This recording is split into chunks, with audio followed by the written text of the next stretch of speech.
우리에게 주시는 말씀은 로마서 16장 1절부터 끝절 27절까지 말씀입니다. 로마서 16장 1절부터 27절까지 말씀입니다. 1절부터 27절까지 교독하겠습니다. 내가 갱그레아 교회의 일꾼으로 있는 우리 자매 베베를 너희에게 추천하노니 너희는 주 안에서 성도들의 합당한 민족의 그를 영접하고 무엇이든지 그에게 소용되는 바를 도와줄지니 이는 그가 여러 사람과 나의 보호자가 됐습니다. 너희는 그리스도 예수 안에서 나의 동력자들인 브리스가와 아굴라에게 문안하라. 그들은 내 목숨을 위하여 자기들의 목까지도 연애하나니 나뿐만 아니라 이방인의 모든 교회도 그들에게 감사하느니라. 또 저희 집에 있는 교회에도 문안하라. 내가 사랑하는 에베네도에게 문안하라. 그는 아시아에서 그리스도께 처음 맺은 열매니라. 너희를 위하여 많이 수고한 마리아에게 문안하라. 내 친척이요 나와 함께 갇혔던 안드로니고와 유니아에게 문안하라. 그들은 사도들에게 존중이 여겨지고 또한 나보다 먼저 그리스도 안에 있는 자라. 또 주 안에서 내 사랑하는 암블리아에게 문안하라. 그리스도 안에서 우리의 동력자인 우르바노와 나의 사랑하는 스다구에게 문안하라. 그리스도 안에서 인정함을 받은 아벨에게 문안하라. 예수도 내 친척 헤로디온에게 문안하라. 나기수의 가족 중 주 안에 있는 자들에게 문안하라. 주 안에서 수고한 두루베나와 두루바스에게 문안하라. 주 안에서 많이 수고하고 사랑하는 보시에게 문안하라. 주 안에서 택하심을 입은 루포와 그의 어머니에게 문안하라. 그의 어머니는 곧 내 어머니니라. 아스브리도와 블레온과 허메와 바돌과 허마와 미 그들과 함께 있는 그들에게 문안하라. 빌롤로그와 율리아와 또 네레오와 그의 자매와 올름바와 그들과 함께 있는 모든 성도에게 문안하라. 너희가 거룩하게 맞춤으로 서로 문안하라. 그리스도의 모든 교회가 다 너희에게 문안하느니라. 형제들아, 내가 너희를 권하노니 너희가 배운 교훈을 거슬러 분쟁을 일으키거나 거치게 하는 자들을 살피고 그들에게서 떠나라. 이와 같은 자들은 우리 주 그리스도를 섬기지 아니하고 다만 자기들의 별만 섬기나니 교활한 말과 정하는 말로 순진한 자들의 마음을 욕합니다. 너희의 순종함이 모든 사람에게 들리는지라. 그러므로 내가 너희로 말미암아 기뻐하노니 너희가 선한데 지혜롭고 악한데 미련하기를 원하노라. 영원한 하나님께서 속히 사탄을 너희 발에서 상하게 하시리라. 우리 주 예수의 은혜가 너희에게 있을지어다. 나의 동력자 디모데와 나의 친척 누기오와 야손과 소시바드가 너희에게 문안하느니라. 이 편지를 기록하는 나 더디오도 주 안에서 너희에게 문안하노라. 나와 온 교회를 돌보아주는 가이오도 너희에게 문안하고 이성의 제무관 에라스도와 형제 고아도도 너희에게 문안하느니라. 나의 복음과 예수 그리스도를 선포하면 영세부터 감추었다가 이제는 나타내신 바 되었으며 영원하신 하나님의 명을 따라 선지자들의 글로 말미암아 모든 민족이 믿어 순종하게 하시려고 알게 하신 바 그 신비의 계시를 따라 된 것이니 이 복음으로 너희를 능히 견고하게 하실 지혜로우신 하나님께 예수 그리스도로 말미암아 영원히 세세 무궁하도록 있을지어다. 아멘. 오늘은 로마서 16장 1절에서 27절까지 본문을 통해 거룩한 산 제물로 드리라 하는 제목 마지막 시간입니다. 지금까지 우리가 로마서 1장부터 여기까지 달려왔는데 우리는 11장까지 우리가 알다시피 예수 그리스도를 말미암아 의롭게 되었고 하나님의 자녀가 되었습니다. 새 사람을 입었다는 것입니다. 그리고 12장부터 26장 끝절까지는 그렇다면 하나님의 자녀, 하나님의 영광을 덧입은 우리가 어떻게 살아야 할 것인가? 세상 속에서 우리의 삶의, 성도로서의 삶의 자세와 그리고 교회 공동체 내에서의 형제 간의 그러한 관계, 그러한 것들을 정확하게 우리에게 그 말씀들을 지금까지 가르치셨습니다. 그래서 우리는 마음에 기억할 것이 거룩한 산제물로 드리는 삶은 한마디로 하나님을 기쁘시게 하는 것이에요. 옛날의 가치관으로는 하나님을 기쁘시게 할 수 없다는 것입니다. 그래서 우리가 말씀을 통해 우리 속에 있는 잘못된 것들을 자꾸 발견하고 그것을 버리는 작업이 하나의 신앙생활이라고 보면 되는 것이에요. 그래서 각기 다른 삶을 살았던 사람들이 교회 공동체 내에 들어왔을 때 당연히 갈등이 일어날 수밖에 없는 겁니다. 그래서 본문의 말씀에 보니까 유대 그리스도인들이 믿음이 연약한 자가 되어서 자신들이 선민이었던 그 과거의 그 오만한 생각을 버리지 않고, 그리고 그러한 생각이 그대로 여기에서 고기를 먹는 문제와 채소를 먹는 문제로 분란을 일으키고, 거기다가 안식일이라 그리고 주일을 같이 이렇게 섬기는 그런 것으로 인해서 또 문제를 일으키고, 포도주를 마시는 문제, 그래서 이러한 것들로 인해서 이방 그리스도인들과 여러 가지 다툼이 있었다는 거예요. 그것은 어느 시대든 똑같은 겁니다. 믿음이 강한 자와 연약한 자들과의 그런 갈등과 대립. 그럼에도 거기에 대한 문제를 명확하게 명쾌하게 그 방법을, 해결 방법을 가르쳐 주신 것이, 누구든 간에 우리 모두는 하나님 앞에서 자신의 인생의 주인이 아니고 종이라는 사실을 잊지 말아라고 말씀하십니다. 그리고 다른 형제를 믿음이 강하다고 혹은 믿음이 약하다고 비판하거나 업신여겨서는 안 된다. 그것은 심판하는 것이다. 하나님만이 심판주 되시는 것을 잊지 말아라고 말씀합니다. 거기에다가 우리 모두는 이제 예수 그리스도 안에서 한 형제 가족이 되었기 때문에, 그래서 우리의 그러한 가치관이 변화되어야 한다. 그러한 다양성을 주님이 인정하시면서 우리 모두는 그리스도 안에서 너희들이 약한 자나 강한 자나 모두가 연합해야만 하나님의 영광을 나타내는 교회, 그리고 그런 삶을 살 수 있다. 그 말씀을 우리가 지금까지 배운 겁니다. 그 본이 되는 사람이 바로 지난주에 보았던 바울이었고, 그리고 이제 마지막으로 보고 있는 이 16장 전체가 바로 그러한 삶을 살았던 사람들의 예가 여기에 나오고 있는 것입니다. 어떤 신학자들은 이야기합니다. 로마서 16장은 필요가 없다. 여기 뭐밖에 없습니까? 우리가 보니까 무난하라를 제가 한번 세어보니까 22번이나 나옵니다. 그럼 무슨 무난하라밖에 없으니까 굳이 로마서 16장은 필요 없는 게 아니냐, 그렇게들 이야기합니다. 그러나 우리가 큰 실수를 하면 안 됩니다. 우리가 잘 알다시피 디모데후서 3장 16절에 보면 뭐라고 하십니까? 하나님의 말씀이 어떻게 됐다고요? 이거는 이 모든 성경은 하나님의 감동과 교훈과 책망과 바르게 함과 의로 교육하기에 유익하다고 했습니다. 교훈과 책망과 바르게 함과 의로 교육하기에 유익한 것이 이 말씀이기 때문에 더하거나 빼버리면 이단이 되는 것입니다. 하나님의 교회에서는 자기가 하나님이고, 신천지는 자기가 교주가 성령님입니다. 이렇게 이야기하는데도 들어가는 사람들을 보면 참 그 결과가 무서운 거예요. 그래서 성경은 빼거나 더하거나 개인적인 희생을 해석을 해서 만들어지고 하는 그런 것이 아닙니다. 그래서 우리는 로마서 16장은 당연히 있어야 되는 성경 말씀입니다. 그래서 이 말씀 속에서 과연 하나님은 우리에게 무엇을 교훈하고 깨닫게 하시려는가, 무엇을 감동하시고 우리에게 요구하시는 게 무엇인가, 우리는 겸손하게 로마서 16장을 깊이 우리가 묵상해야 되는 것입니다. 창세기 36장에 보세요. 똑같은 의미로서 거기에는 에서의 그 집안, 가문의 족보밖에 안 나옵니다. 에서는 우리가 잘 알잖아요. 히브리서 12장에 뭐라 했습니까? 망령된 자입니다. 그럼 빼려면 그 창세기 36장이 없어져야지요. 그러나 하나님이 창세기 36장을 우리에게 보게 하시는 것은, 하나님이 그렇게 많은 복을 에서에게 허락하셨는데 그들은 자기들의 노력으로, 자기들의 능력으로 되어졌다라고 생각하고 하나님과 전혀 관계없는 삶을 살더라는 겁니다. 그럼 결국 망하고 다 없어지는 거예요. 그러니 그것이 교훈이 되도록 창세기 36장은 없애버리면 안 되는 것이에요.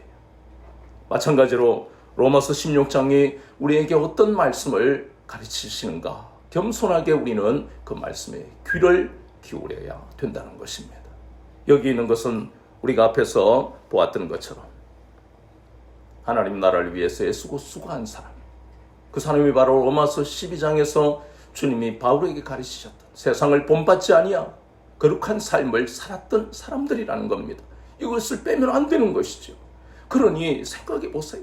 서로가 거룩한 삶을 사는 사람들이 해야 되는 게 무엇입니까?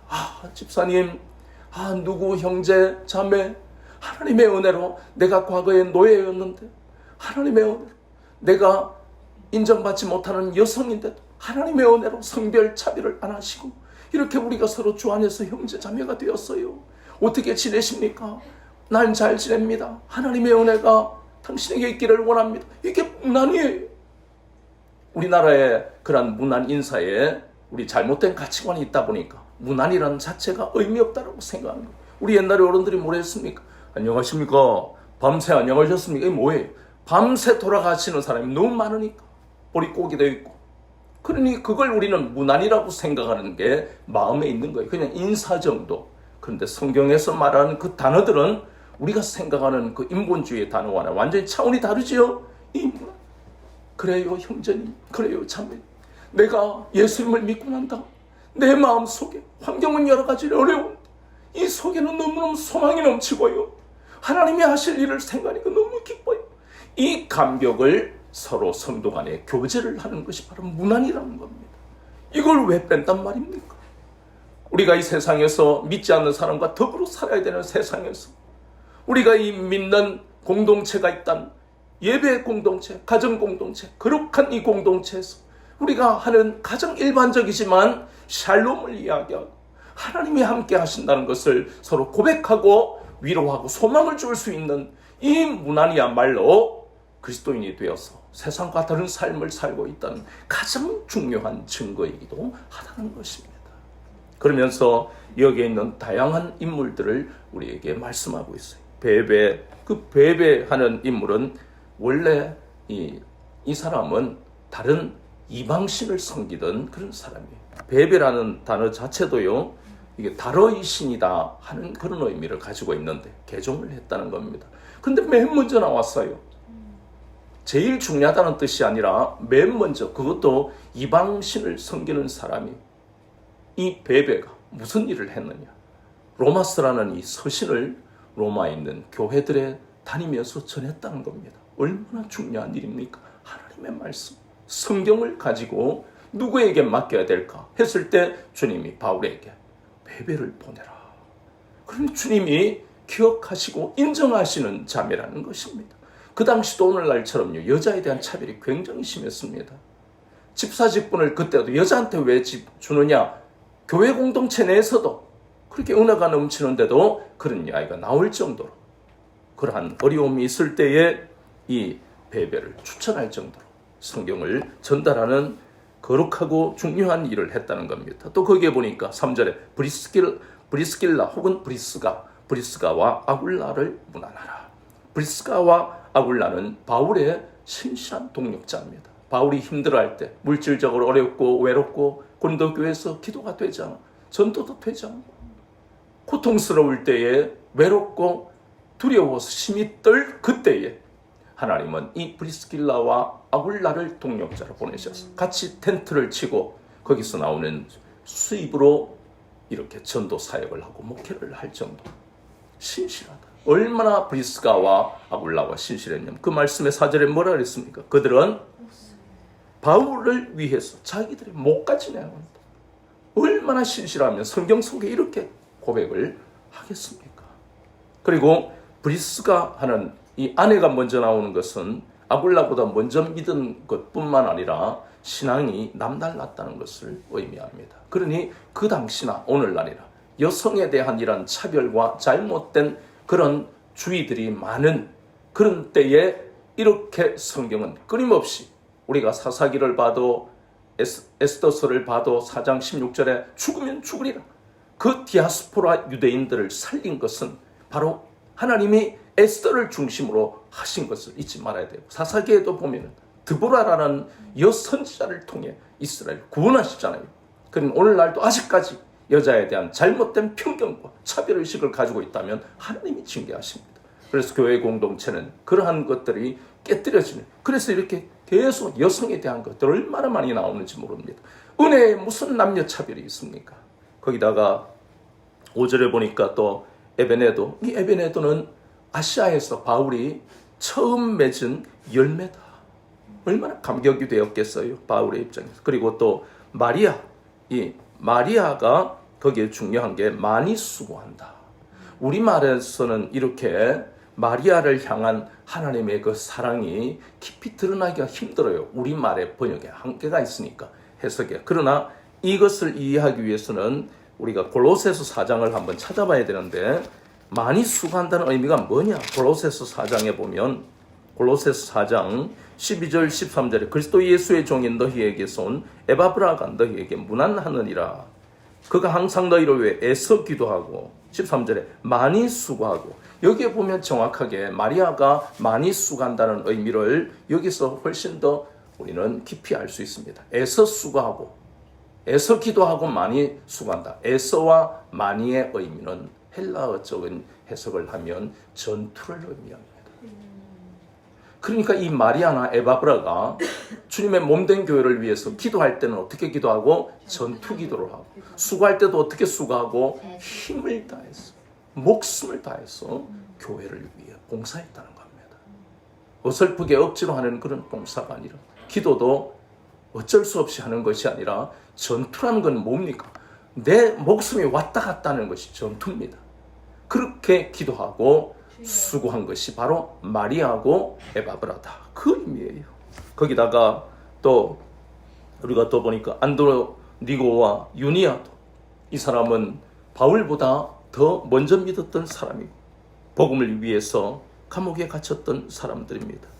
암블리아도 문안하라. 암블리아, 우르바노, 이 이름은 바로 노예식 이름입니다. 이 사람들이 과거가 노예였다는 것입니다. 그런데 이런 노예였던 과거와 관계없이 8절과 9절에 주 안에서 내 사랑하는, 그리고 우리의 거기다가 거기에 우리의 동력자, 나의 사랑하는 우리의 동력자다, 우르바노. 그러니까 과거의 노예였더라도, 조선시대로 보면 상민, 상놈이었다 할지라도 주님은 그렇게 생각하시지 않는다는 것입니다.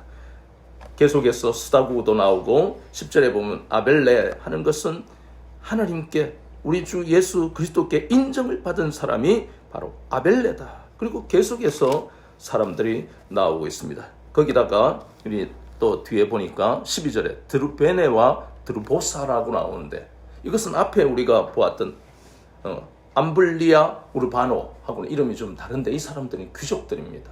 귀족 여자들이에요. 귀족인데도 불구하고 예수 그리스도를 믿고 이렇게 주 안에서 많이 수고, 여기도 많이 수고한, 아까 애써 기도하고 많이 수고하는 것, 온 힘을 다했다는 것이에요. 그렇게 수고한 사람들에 대한 말씀. 13절에 루포가 나옵니다. 우리가 잘 아는 마가복음에 보면은 루포의 아버지가 누굽니까? 구레네 시몬이잖아요. 그지요? 그래서 구레네 시몬이 억지로, 자기가 하고 싶은 게 아니었는데 억지로 십자가를 졌는데도 이 가정에 복을 받았어요. 루포가 얼마나 복을 받았고, 거기다가 13절에 보면 그의 어머니는 곧 내 어머니다. 이 말씀의 의미가 바로 바울이 루포의 어머니가 바로 내 위로자다. 얼마나 많은 위로를 루포의 어머니에게 받은지 모른다. 그걸 지금 고백하고 있다는 것입니다. 계속해서 뒤에도 이렇게 나오고 있습니다. 그러면서 저를 보세요. 그럼 결국 이 다양한 사람들을 우리에게 보여주시는 것은, 앞에서 교회 공동체가 어땠다 그랬습니까? 기질, 성격, 외모, 혹은 사회적 지위, 재산 정도, 학벌, 인종, 모든 것이, 성별 다 다양하다 그랬습니다. 다양성을 인정한다 그랬습니다. 그리고 여기에 16장에 다양성을 인정하는 게 나오잖아요. 근데 거기서 마치지 아니하고 그 사람들이 하나같이 주 안에서 사랑하는 자, 나의 동력자, 신실한 자, 주 예수 그리스도께서 인정하는 자, 이 모든 것이 여기에서 기록이 된 이유는 바로 그 다양한 사람들이 모두가 예수 그리스도와 연합한 사람들이더라. 그 말씀을 지금 우리에게 보이고 있는 겁니다. 거기다가 앞에서 우리가 봤던 유대 그리스도인들, 여기에는 유대인도 있어요. 유대 출신들. 그러니 유대인이지만은 그러더니 이제 그리스도인 됐잖아요. 유대 그리스도인, 그리고 이방 그리스도인. 거기다가 노예도 있었잖아요. 아까 우리가 봤던 그 노예들이 암블리아 외에도 우르바노, 허메, 빌롤로고, 율리아 전부 노예 출신들. 거기 귀족도 있잖아요. 드루베네, 드루보사도 전부 귀족.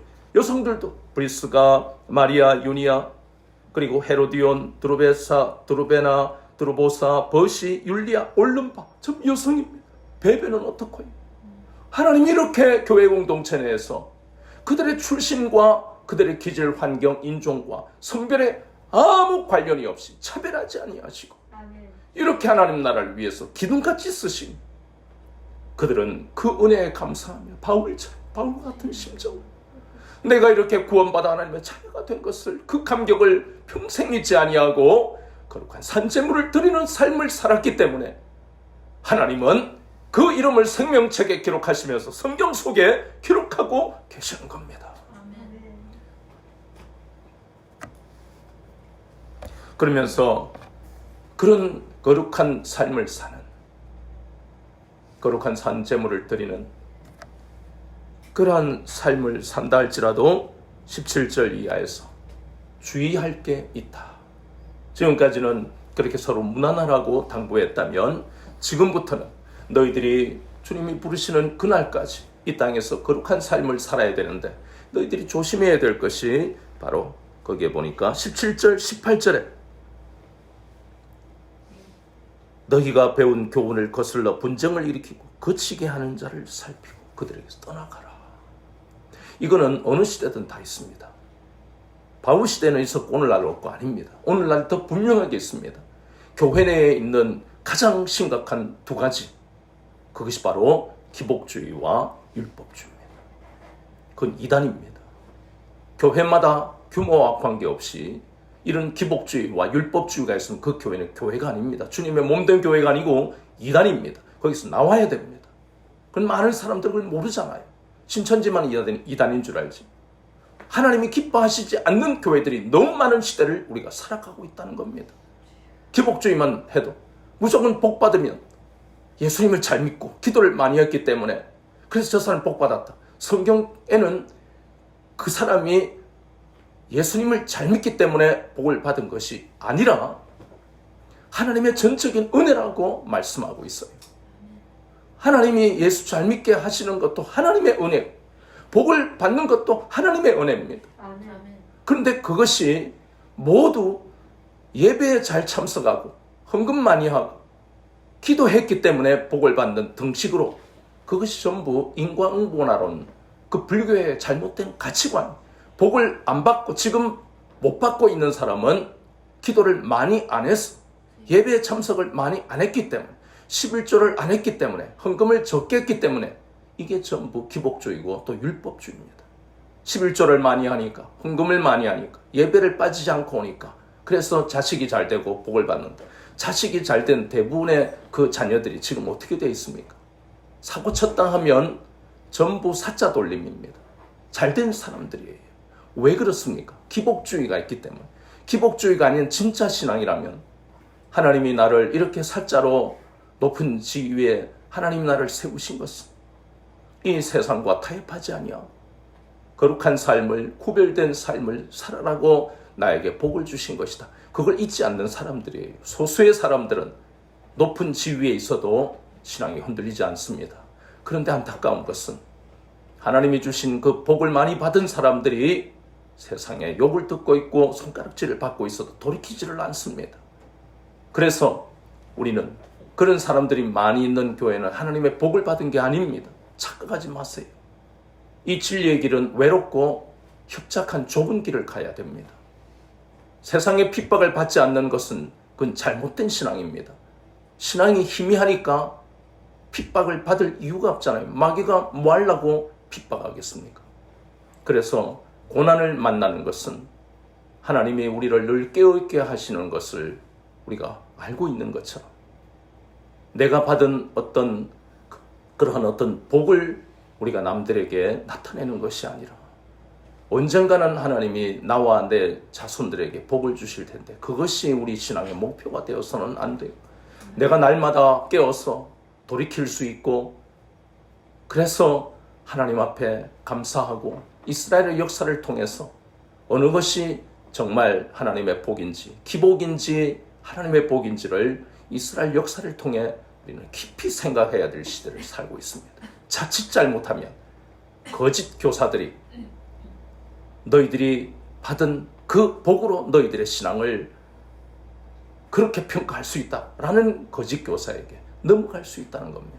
바울이 그렇게 눈물로 세운 고린도교회, 고린도전서, 고린도후서 11장 13절에 보면 거짓 교사들이 가짜 예수를 전하고 가짜 거짓 복음을 전하는, 그런데 그런 것들은 너희들이 잘 허용하구나. 나는 너희들을 위해서 아무 대가도 바라지 아니하고 내가 거기에서 내 권위로 너희들을 누른 것도 아닌데 너희들은 나는 그렇게 안 하면서 저 예루살렘에서 내려온 그 거짓 교사들에게는 홀라당 넘어가구나. 그 말씀이 오늘 시대 똑같은 겁니다. 그래서 오늘날도 거짓 교사가 내 주변에 있는지 없는지를 잘 살피고 거기에서 끝나는 게 아니라 그곳에서 떠나라 하는 것, 당부를 하는 이유도 바울이 하는 게 아닙니다. 주님이 우리에게 당부하시는 거예요. 어렵게 은혜를 받고 한순간에 쏟을 수 있다는 것을 거짓 교사 때문에 넘어가면 돌아오기가 거의 불가능합니다. 말씀에서 깨어있지 않으면 사랑과 세상을 분별할 수가 없습니다. 그런데 감사한 것은 그런 그 당부의 말뿐만 아니라 또 25절부터 나오는 이것 우리가 속령이라 그럽니다. 되게 이제 목사님들이 이런 걸 가지고 우리가 축도할 때 이런 내용을 포함해서 하는 거니까 속령입니다. 마지막 인사입니다. 그런데 이 속에도 주님이 우리에게 주시는 메시지가 있습니다.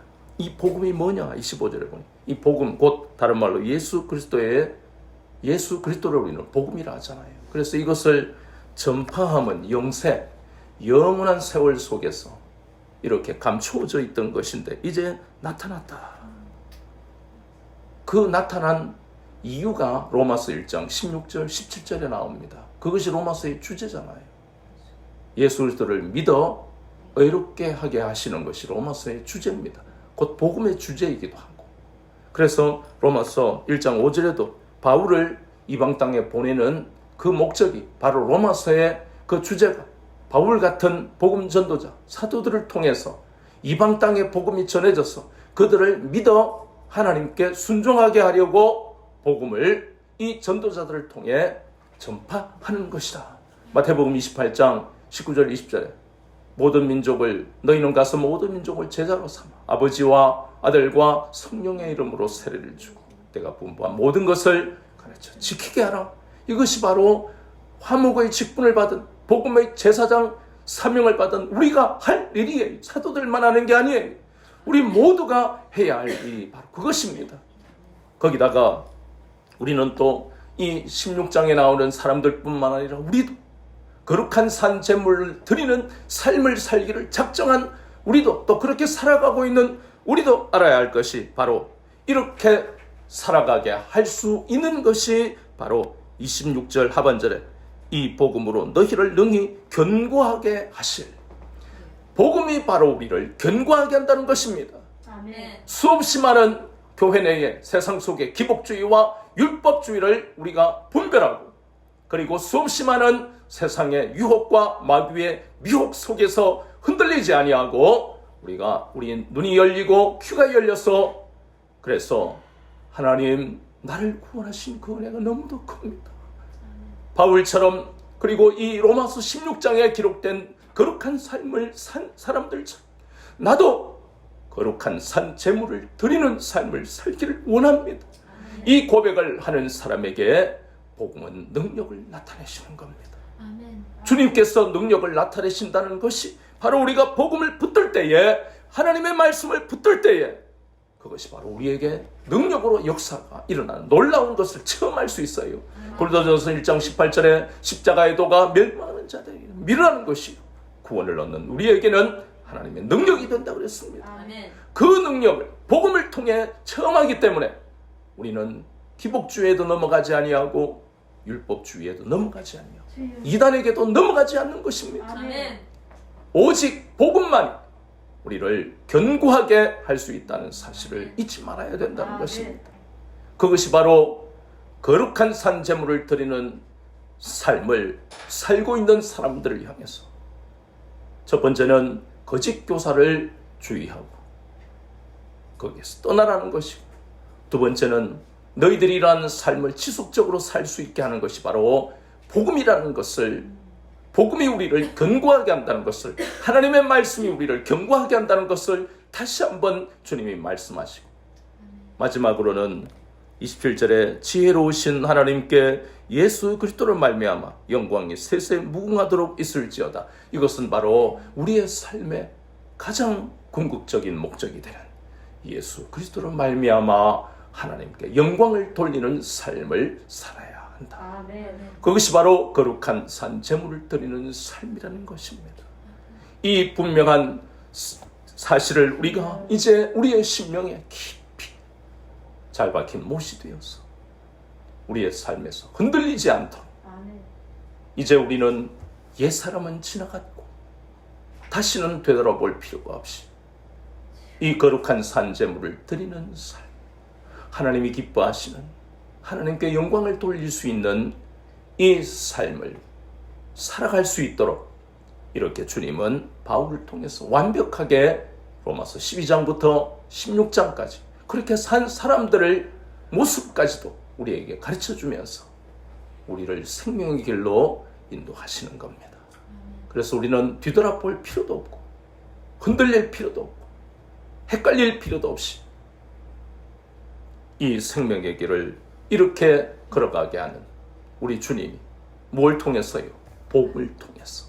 이 복음의 능력이 때때로 우리가 힘들 때마다 그 복음의 능력이 우리를 다시 강건하게 하고 강인하게 하고 담대하게 하고 견고하게 한다는 것을 약속하셨기 때문에 우리는 연약하지만 연약한 우리가 복음을 붙들 때마다 놀라운 하나님의 은혜와 능력이 임해서 하나님 기뻐하시는 삶인 이 거룩한 산제물을 드리는 삶, 다시 오실 주님을 소망하는 삶, 하나님께 영광을 돌리는 이러한 삶을 살게 된다는 것을 잊지 마시고 오직 복음만을 붙들고 예수 그리스도만 붙들고 살아가는 여러분들 되시기를 주 예수 그리스도 이름으로 축원합니다.